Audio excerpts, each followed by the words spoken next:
A Descent into Egypt by Algernon Blackwood. Chapter 1. He was an accomplished, versatile man, who some called brilliant. Behind his talents lay a wealth of material that right selection could have lifted into genuine distinction. He did too many things, however, to excel in one, for a restless curiosity kept him ever on the move. George Isley was an able man. His short career in diplomacy proved it. Yet when he abandoned this for travel and exploration, no one thought it a pity. He would do big things in any line. He was merely finding himself. Among the rolling stones of humanity, a few acquire moss of considerable value. They are not necessarily shiftless. They travel light. The comfortable pockets in the game of life that attract the majority are too small to retain them, and they are in and out again in a moment. The world says, what a pity, they stick to nothing. But the fact is that, like questing wild birds, they seek the nest they need. It is a question of values. They judge swiftly, change their line of flight, are gone, not even hearing the comment that they might have retired with a pension. And to this homeless, questing type, George Isley certainly belonged. He was by no means shiftless. He merely sought with insatiable yearning that soft, particular nest where he could settle down impermanently.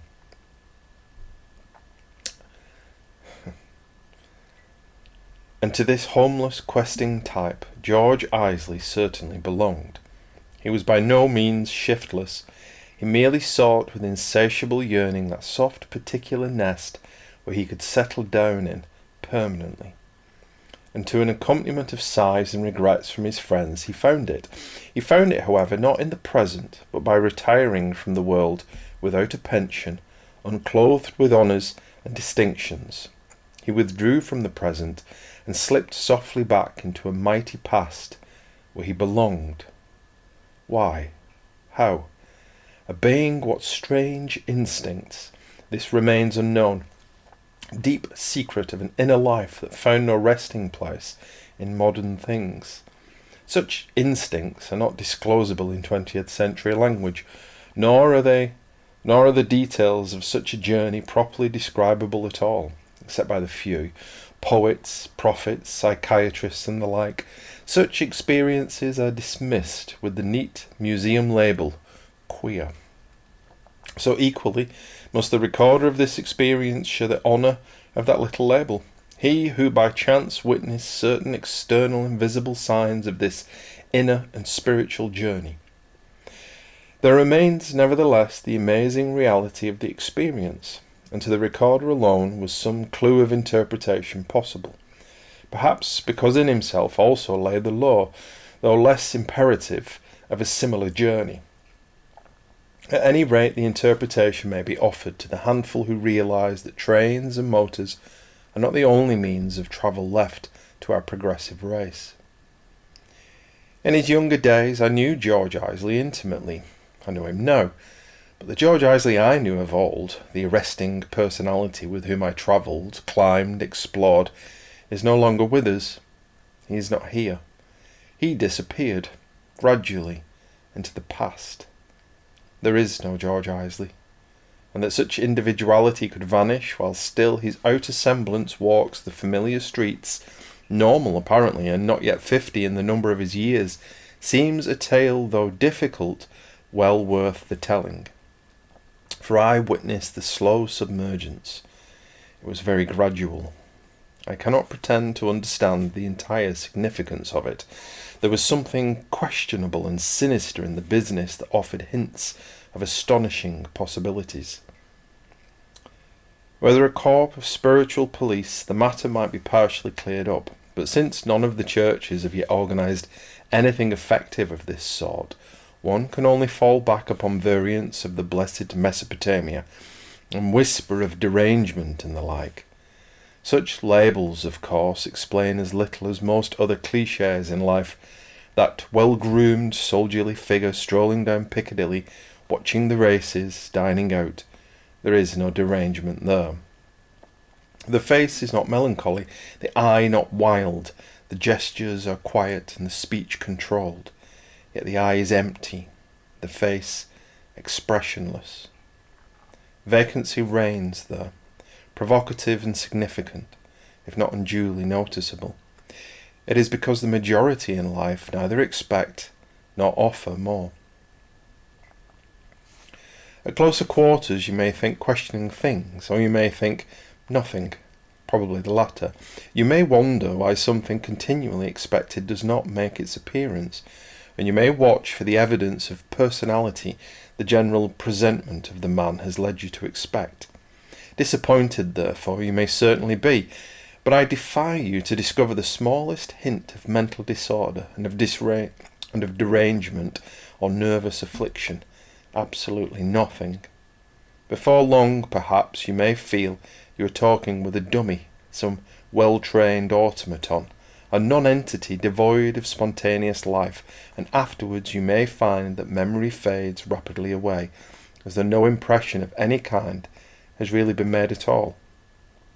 All this, yes, but nothing pathological. A few may be stimulated by the startling discrepancy between promise and performance, but most, accustomed to accept face values, would say, a pleasant fellow, but nothing in him much, and an hour later forgot him altogether. For the truth is, as you perhaps divined, you have been sitting beside no one. You have been talking to, looking at, listening to no one. The intercourse has conveyed nothing that can waken human response in you, good, bad, or indifferent. There is no George Isley, and the discovery, if you make it, will not even cause you to creep with the uncanniness of the experience, because the exterior is so wholly pleasing.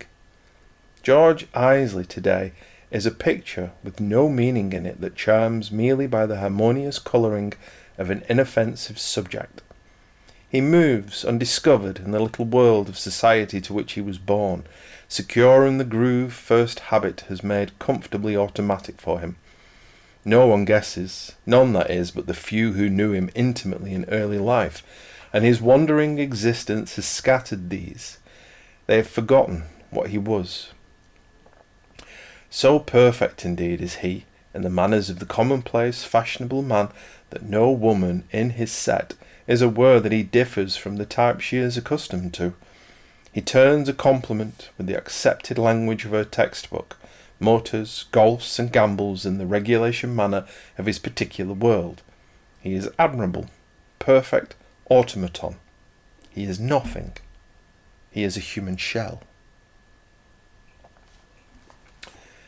Chapter 2. The name of George Isley has been before the public for some years, when after a considerable interval we met again in a hotel in Egypt, I for my health, he for I knew not what, at first. But I soon discovered archaeology and excavation had taken hold of him, though he had gone so quietly about it that no one seemed to have heard. I was not sure that he was glad to see me, for he had first withdrawn, annoyed it seemed, at being discovered, but later, as though after consideration, had made tentative advances. He welcomed me with a curious gesture of the entire body that seemed to shake himself free from something that had made him forget my identity. There was pathos somewhere in his attitude, almost as though he asked for sympathy.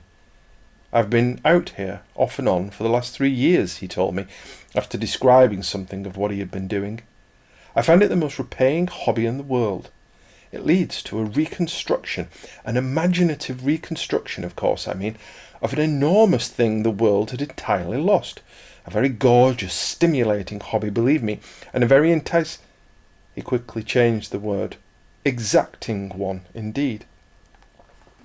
I remember looking him up and down with astonishment.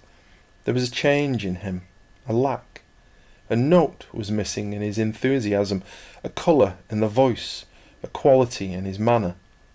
The ingredients were not mixed quite as of old.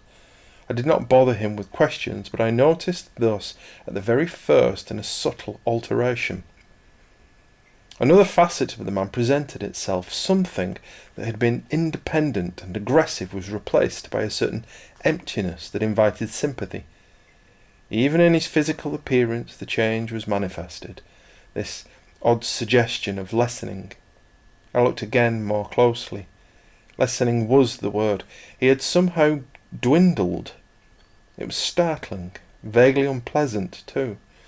The entire subject, as usual, was at his fingertips. He knew all the important men, and had spent money freely on his hobby. I laughed, reminding him of his remark that Egypt had no attractions for him, owing to the organised advertisement of its somewhat theatrical charms. Admitting his error with a gesture, he brushed the objection easily aside. His manner, and a certain glow that rose about his atmosphere as he answered, increased my first astonishment. His voice was significant and suggestive. "Come out with me," he said in a low tone, "and see how little the tourist matters, how inappreciable the excavation is compared to what remains to be done, how gigantic," he emphasized the word impressively, "the scope for discovery remains." He made a movement with his head and shoulders that conveyed a sense of the prodigious, for he was of massive build, his cast of features stern, and his eyes, set deep into the face, shone past me with a sombre gleam in them I did not quite account for. It was the voice, however, that brought the mystery in. It vibrated somewhere below the actual sound of it.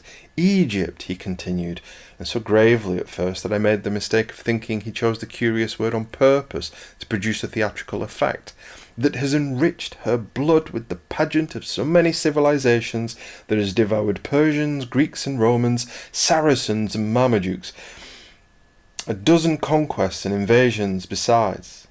What can be mere tourists or explorers matters to her." The excavators scratch their skin and dig up mummies, and as for tourists, he laughed contemptuously, flies that settle for a moment on her covered face to vanish at the first signs of heat. Egypt is not even aware of them. The real Egypt lies underground in darkness. Tourists must have a light, to be seen as well as to see, and the diggers. He paused, smiling with something between pity and contempt I did not quite appreciate, for personally I felt a great respect for the tireless excavators. And then he added, with a touch of feeling in his tone, as though he had a grievance against them, and had not also dug himself, "Men who uncover the dead, restore the temples, and reconstruct the skeleton, thinking they have read its beating heart."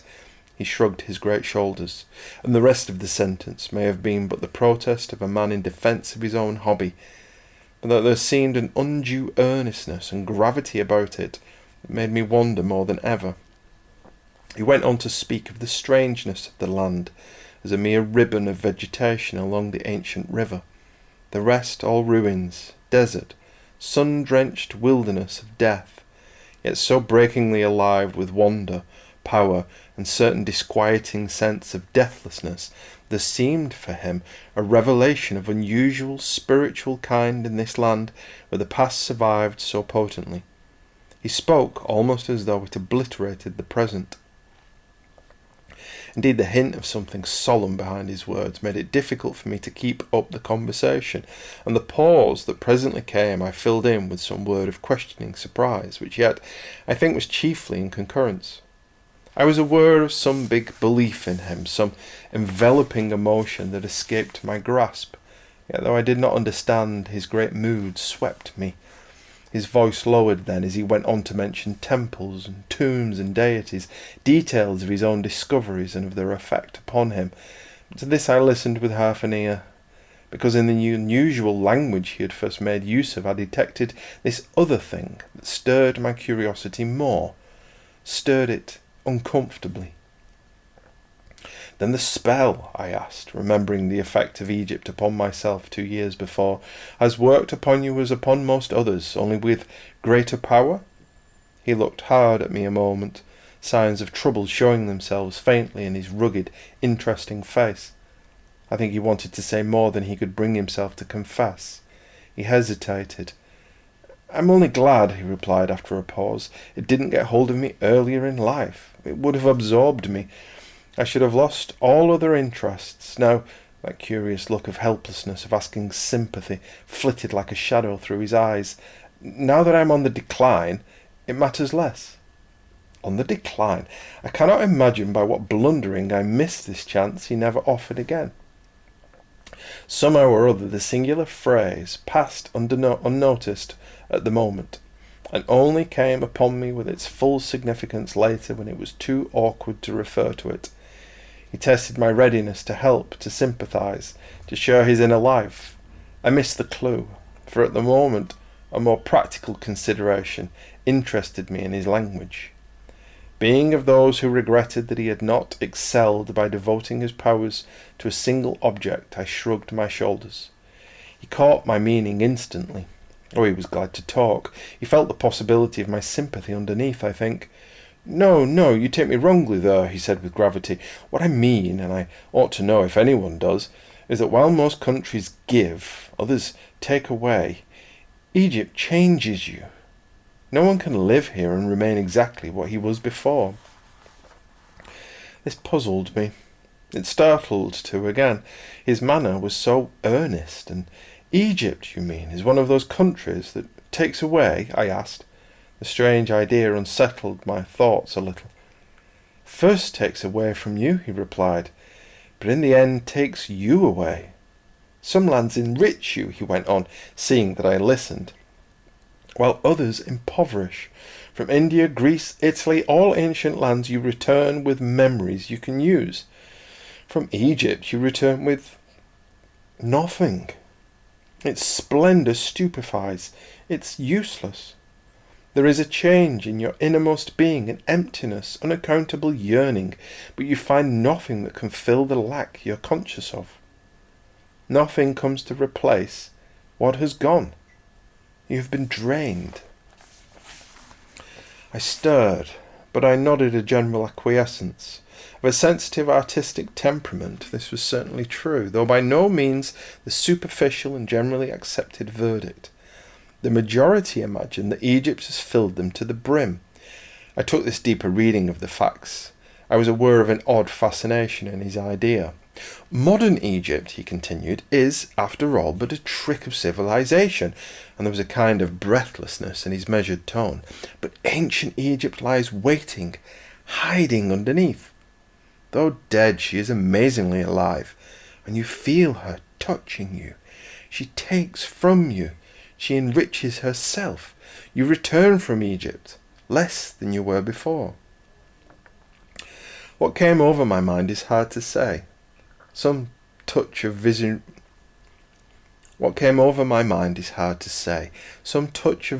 imagination burned its flaming path across my mind.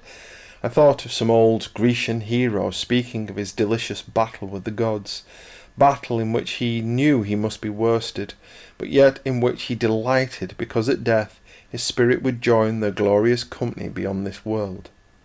I was aware, that is to say, of resignation as well as resistance in him. He already felt the effortless peace which follows upon long, unequal battling, as of a man who has fought the rapids with a strain beyond his strength, then sinks back and goes with the awful mass of water smoothly and indifferently over the quiet fall. Yet it was not so much his words which clothed picturesquely in undeniable truth, as the force of conviction that drove behind them, shrouding my mind with mystery and darkness. His eyes, so steadily holding mine, were lit, I admit, yet they were calm and sane as those of a doctor discussing the symptoms of that daily battle to which we all finally succumb. This analogy occurred to me. There is, I stammered a little, faltering in my speech, an incalculable element in this country, somewhere, I confess. You put it rather strongly, though, don't you? He answered quietly, moving his eyes from my face toward the window that framed the serene and exquisite sky toward the Nile. The real, invisible Egypt, he murmured, I do find rather strong. I find it difficult to deal with, you see. And he turned towards me, smiling like a tired child. I think the truth is that Egypt deals with me. It draws, I began, and then started as he interrupted me at once. "Into the past," he uttered the little word in a way beyond me to describe. There came a flood of glory with it, a sense of peace and beauty, of battles over and of rest attained.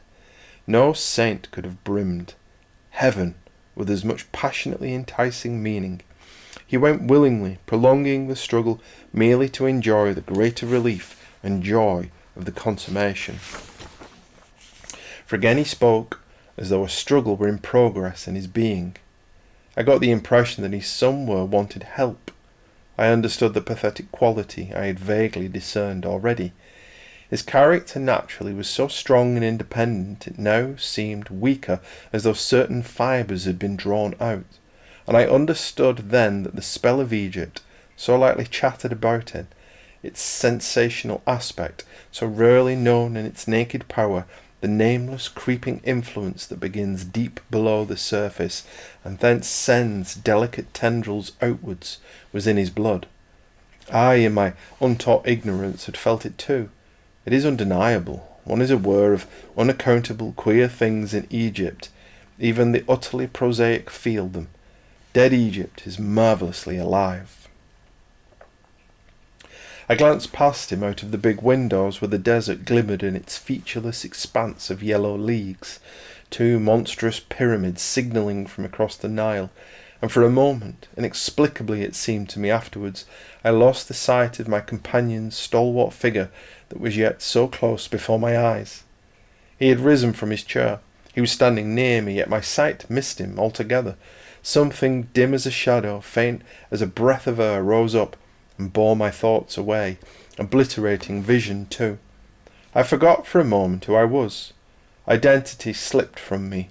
Thought, sight, feeling all sank away into the emptiness of those sun-baked sands, sank as if it were into nothingness, caught away from the present, enticed, absorbed, and when I looked back again to answer him, or rather to ask what his curious words could mean, he was no longer there.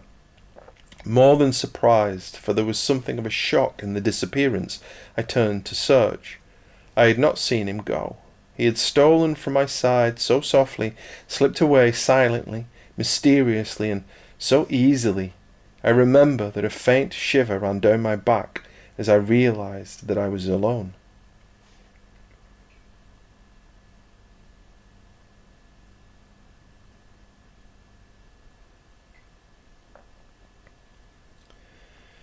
Was it that momentarily I had caught a reflex of his state of mind? Had my sympathy induced in mystery an echo of what he experienced in full, a going backwards, a loss of present vigour, the enticing, subtle draw of those immeasurable sands that hide the living dead from the interruptions of the careless living? I sat down to reflect and incidentally to watch the magnificence of the sunset, and the thing he had said returned upon me with insistent power, ringing like distant bells within my mind. His talk of the tombs and temples passed, but this remained. It stimulated oddly.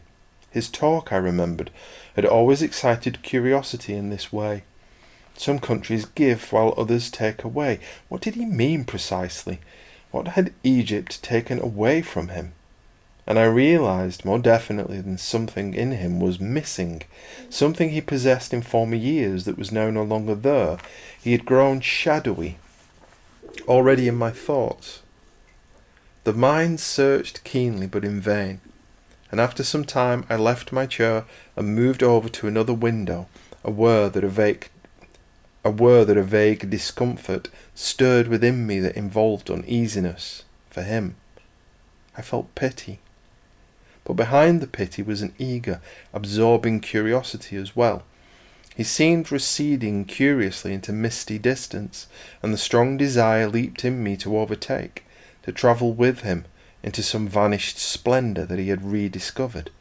The feeling was a most remarkable one, for it included yearning, the yearning for some nameless, forgotten loveliness the world had lost. It was in me too.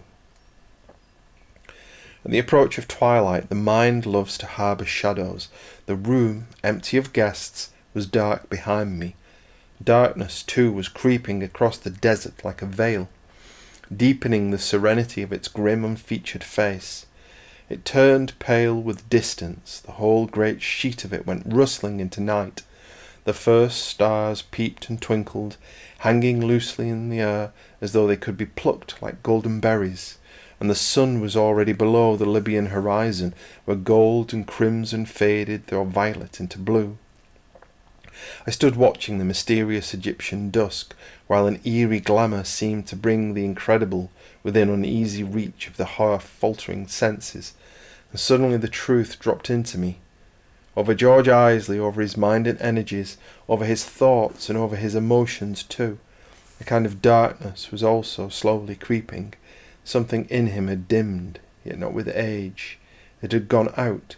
Some inner night, stealing over the present, obliterated it, and yet he looked towards the dawn, like the Egyptian monuments, and his eyes turned eastwards. And so it came to me that what he had lost was personal ambition. He was glad, he said, that these Egyptian studies had not caught him earlier in life. The language he made use of was peculiar.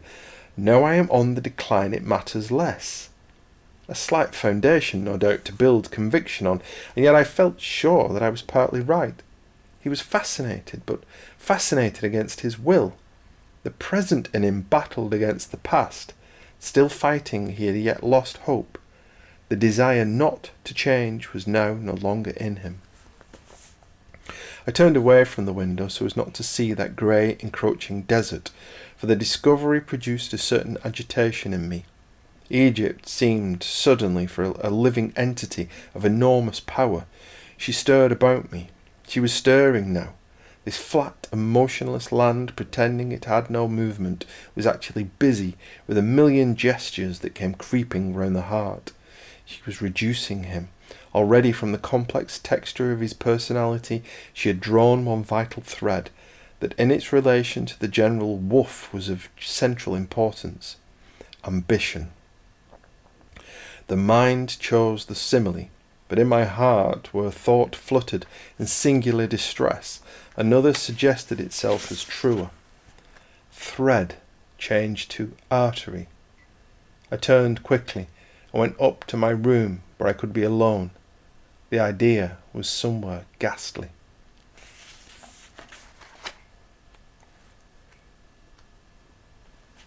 Chapter 3. Yet while dressing for dinner, the idea exfoliated as only a living thing exfoliates. I saw in George Isley this great question mark that had not been there formerly. All have, of course, some question mark, and carry it about, though with most it rarely becomes visible until the end. With him it was plainly visible in his atmosphere at the heyday of his life. He wore it like a fine curved scimitar above his head. So full of life, he yet seemed willingly dead, for though imagination sought every possible explanation, I got no further than the somewhat negative result, that a certain energy, wholly unconnected with mere physical health, had been withdrawn. It was more than ambition, I think, for it included intention, desire, self-confidence as well. It was life itself. He was no longer in the present. He was no longer here. Some countries give while others take away. I find Egypt difficult to deal with. I find it... And then that simple and complex adjective.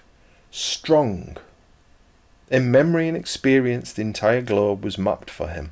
It remained for Egypt then to teach him this marvellous new thing. But not Egypt of today. It was vanished Egypt that had robbed him of his strength. He had described it as underground, hidden, waiting. I was again aware of a faint shuddering, as though something crept secretly from my inmost heart to share the experience with him, and as though my sympathy involved a willing consent that this should be so. With sympathy there must always be a shedding of the personal self. Each time I felt this sympathy, it seemed that something left me. I thought in circles, arriving at no definite point where I could rest and say, "That's it, I understand."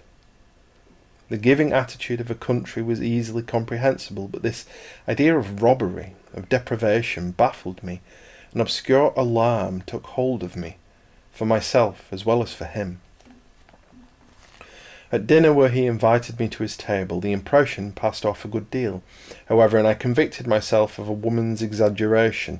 Yet as we talked of many days' adventures together in other lands, it struck me that we oddly left the present out.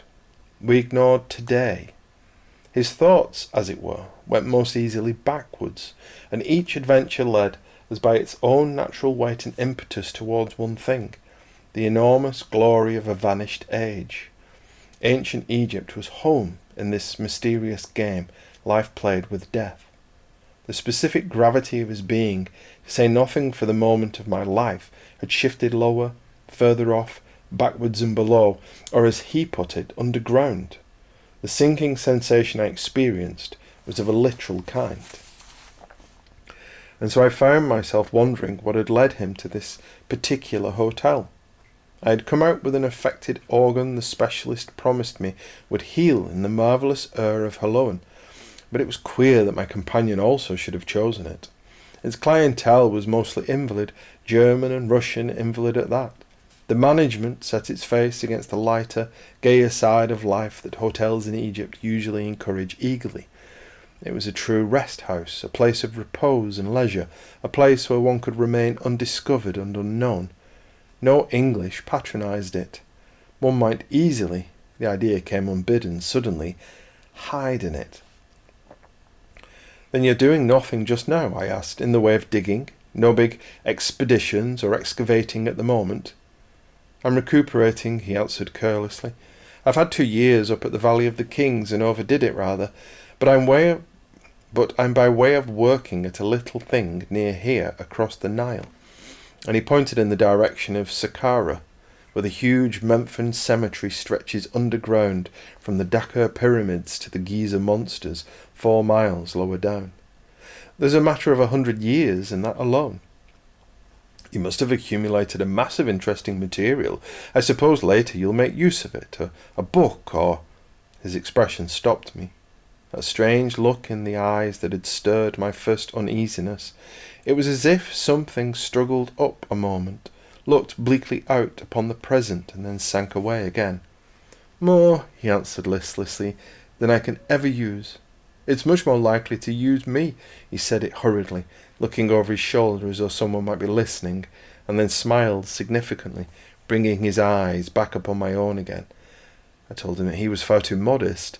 "If all the excavators thought like that," I added, "we ignorant ones would suffer." I laughed, but the laughter was only on my lips. He shook his head indifferently. "They do their best. They do wonders," he replied, making an indescribable gesture as though he withdrew willingly from the topic altogether, yet could not quite achieve it. "I know their books. I know the writers, too, of various nationalities." He paused a moment, and his eyes turned grave. "I cannot understand quite how they do it," he added, half below his breath. "The labour, you mean? The strain of the climate and so forth?" I said this purposely, for I knew quite well he meant another thing. The way he looked into my face, however, disturbed me, so that I believe I visibly started. Something very deep in me sat up alert, listeningly. The way he looked into my face, however, disturbed me, so that I believe I visibly started. Something very deep in me sat up alertly, listening, almost on guard. "I mean," he replied, "that they must have uncommon powers of resistance." There, he had used the very word that had been hiding in me. "It puzzles me," he went on, "for, with one exception, they are not unusual men. In the way of gifts, oh yes, it's the way of resistance and protection that I mean. Self-protection," he added with emphasis. It was the way he said resistance and self-protection that sent a touch of cold through me. I learned later that he himself had made surprising discoveries in these 2 years, penetrating closer to the secret life of ancient sacerdotal Egypt than any of his predecessors or co-labourers then inexplicably had ceased. But this was told to me afterwards by others. At that moment I was only conscious of this odd embarrassment. I did not understand, yet felt that he touched upon something intimately personal to himself. He paused, expecting me to speak. Egypt perhaps merely pours through them, I ventured. They give out mechanically, hardly realizing how much they give. They report facts devoid of interpretation, whereas with you it's the actual spirit of the past that is discovered and laid bare. You live it. You feel old Egypt and disclose her. That divining faculty was always yours. Uncannily, I used to think. The flesh of his sombre eyes betrayed that my aim was singularly good. It seemed a third had silently joined our little table in the corner. Something intruded, evoked by the power of what our conversation skirted but ever left unmentioned. It was huge and shadowy. It was also watchful. Egypt came gliding, floating up beside us. I saw her reflected in his face and gaze. The desert slipped in through walls and ceiling, rising from beneath our feet, settling about us, listening, peering, waiting. The strange obsession was sudden and complete. The gigantic scale of her swarm in among the very pillars, arches and windows of that modern dining room. I felt against my skin the touch of chilly air that sunlight never reaches, stealing from beneath the granite monoliths. Behind it came the stifling breath of the heated tombs, of the serapeum, of the chambers and corridors in the pyramids. There was a rustling as of myriad footsteps far away, and as of sand the busy winds go shifting through the ages. And in startling contrast to this impression of prodigious size, Isley himself wore suddenly an air of strangely dwindling. For a second he shrank visibly before my very eyes. He was receding. His outline seemed to retreat and lessen, as though he stood to the waist in what appeared like flowing mist, only his head and shoulders still above the ground. Far, far away I saw him. It was a vivid inner picture that I somehow transferred objectively. It was a dramatized sensation, of course. His former phrase, "now that I am declining," flashed back upon me with sharp discomfort. Again, perhaps, his state of mind was reflected into me by some emotional telepathy. I waited, conscious of an almost sensible oppression that would not lift. It seemed an age before he spoke, and when he did there was the tremor of feeling in his voice. He sought, nevertheless, to repress. I kept my eyes on the table for some reason, but I listened intently. "It's you that have the divining faculty, not I," he said, an odd note of distance even in his tone, yet a resonance as though it rose up between reverberating walls. "There is, I believe, something here that resents too close inquiry, or rather that resists discovery, almost takes offence." I looked up quickly, and then looked down again. It was such a startling thing to hear on the lips of a modern Englishman. He spoke lightly, but the expression of his face belied the careless tone. There was no mockery in those earnest eyes, and in the hushed voice was a little creeping sound that gave me once again the touch of goose-flesh. The only word I can find is subterranean, and all that was mental in him had sunk, so that he seemed speaking underground, head and shoulders alone visible. The effect was almost ghastly. "Such extraordinary obstacles are put in one's way," he went on, "and the prying gets too close to the reality. Physical, external obstacles, I mean. Either that, or the mind loses its assimilative faculties. One or other happens." His voice died down into a whisper, "and discovery ceases of its own accord." The same minute then he suddenly raised himself like a man emerging from a tomb. He leaned across the table. He made an effort of some violent internal kind, on the verge, I fully believe, of a pregnant personal statement. There was confession in his attitude. I think he was about to speak of his work at Thebes, and the reason for its abrupt cessation, for I had the feeling of one about to hear a weighty secret, the responsibility unwelcome.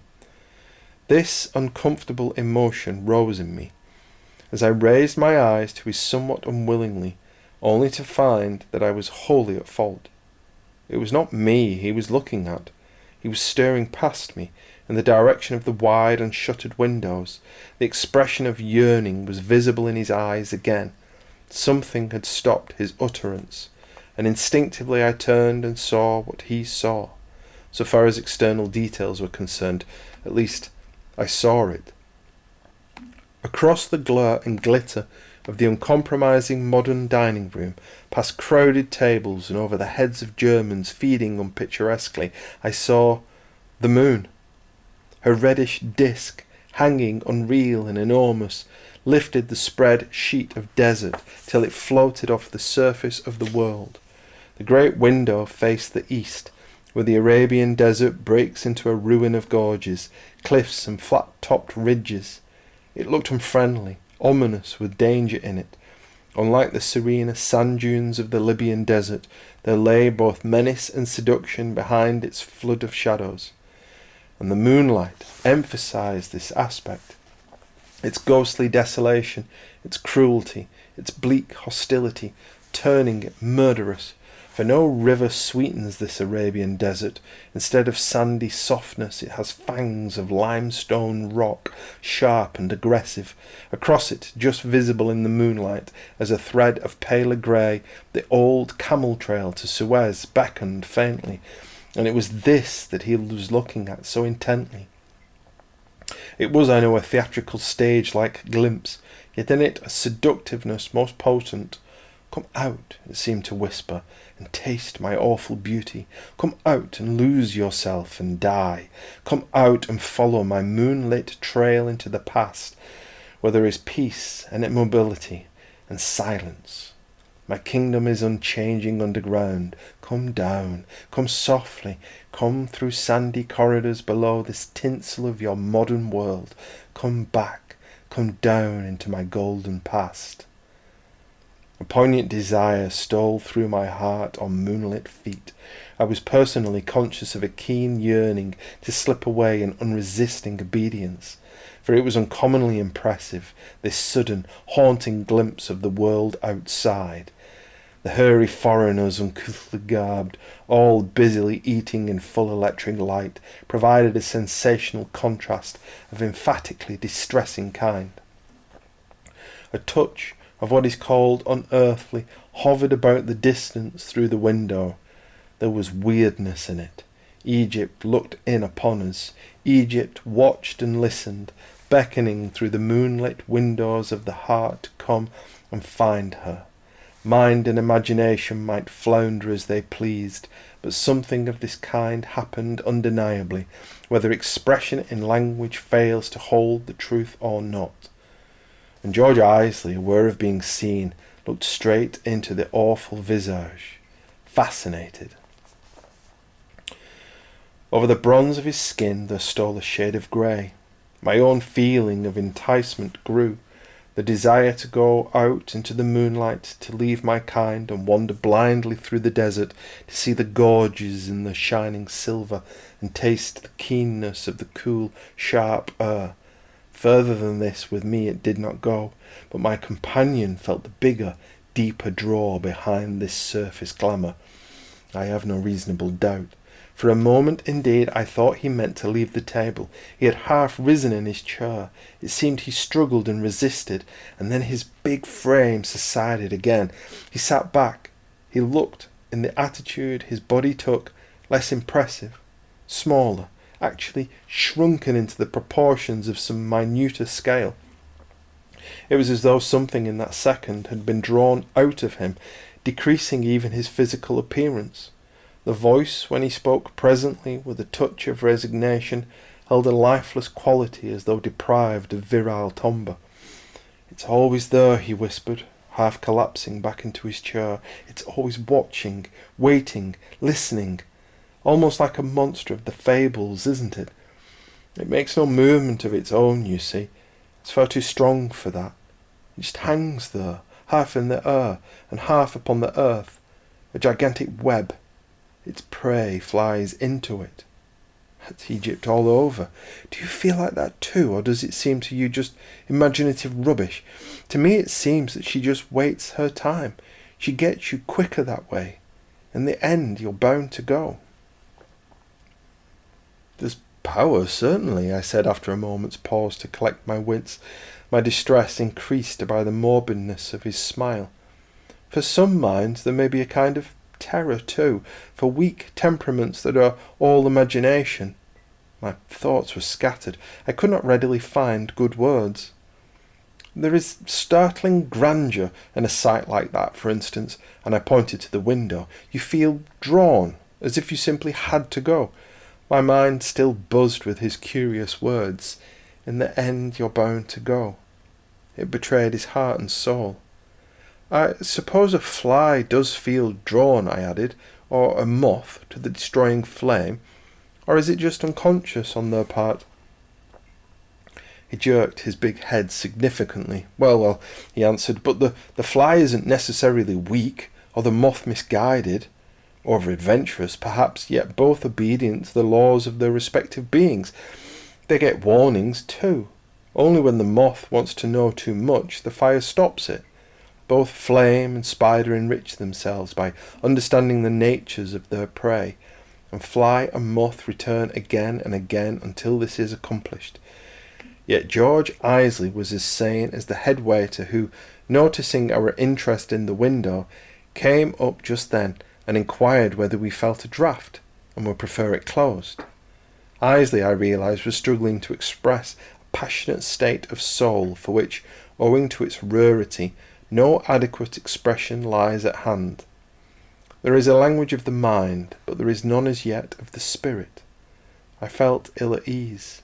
All this was so foreign to the wholesome, strenuous personality of the man as I remembered it. "But, my dear fellow," I stammered, "aren't you giving poor old Egypt a bad name she hardly deserves? I feel only the amazing strength and beauty of it. Or, if you like, but none of this resentment you so mysteriously hint at." "You understand, for all that," he answered quietly, and again he seemed on the verge of some significant confession that might ease his soul. My uncomfortable emotion grew. Certainly he was at high pressure somewhere. "And if necessary you could help. Your sympathy, I mean, is a help already." He said it half to himself and in a suddenly lowered tone again. "A help?" I gasped. "My sympathy? Of course if—" "A witness," he murmured, not looking at me. "Someone who understands yet does not think me mad." There was such appeal in his voice that I felt ready and eager to do anything to help him. Our eyes met, and my own tried to express this willingness in me. But what I said I hardly know, for a cloud of confusion was on my mind, and my speech went fumbling like a schoolboy's. I was more than disconcerted. Through this bewilderment then I just caught the tail end of another sentence in which the words "relief it is to have someone to hold to when the disappearance comes" sounded like voices heard in a dream, but I missed the complete phrase and shrank from asking him to repeat it. Some sympathetic answer struggled to my lips, though what it was I know not. The thing I murmured, however, seemed apparently well chosen. He leaned across and laid his big hand a moment on my own with eloquent pressure. It was cold as ice. A look of gratitude passed over his sunburned features. He sighed, and we left the table then and passed into the inner smoking rooms for coffee, a room whose windows gave upon the columned terraces that allowed no view of the encircling desert. He led the conversation into channels less personal, and thank heaven less intensely emotional and mysterious. What we talked about I now forget. It was interesting, but in another key altogether. His old charm and power worked. The respect I had always felt for his character and gift returned in force, but it was the pity I now experienced that remained chiefly in my mind, for this change in him became more and more noticeable. He was less impressive, less convincing, less suggestive. His talk, though so knowledgeable, lacked that spiritual quality that drives home. He was uncannily less real, and I went up to bed uneasy and disturbed. "It is not age," I said to myself, "and assuredly it is not death he fears, although he spoke of disappearance. It is mental, in the deepest sense. It is what religious people would call soul. Something is happening to his soul.